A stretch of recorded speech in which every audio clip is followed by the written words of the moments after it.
गोबी Manchurian part 3 मध्ये आपल्या सर्वांचं स्वागत आहे. तर या एपिसोडमध्ये मी पूर्ण तुम्हाला जी गोबी फ्लॉवरची मंचुरियन आहे त्याचं मी पूर्ण रेसिपी तुम्हाला दाखवणार आहे.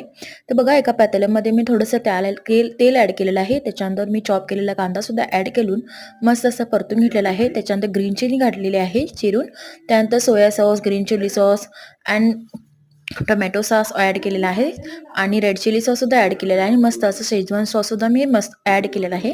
त्याच्यानंतर मी त्याच्यामध्ये थोडंसं रेड चिली पावडर घातली आणि रेड कलर घातला, चाट मसालासुद्धा ॲड केला, जिंजर गार्लिक पेस्टसुद्धा ॲड करून त्याच्यामध्ये मी कॉर्नफ्लॉवरची स्लरी असते ती मी ॲड केलेली आहे. मस्त असं 2 ते 3 मिनटं मी हलवून घेतलेलं आहे, जेणेकरून जे आपल्या ज्याची सॉसची थिकनेस आहे ती बरोबर कन्सिस्टन्सीमध्ये येईल. बघा, आपला सॉस रेडी झालेला आहे.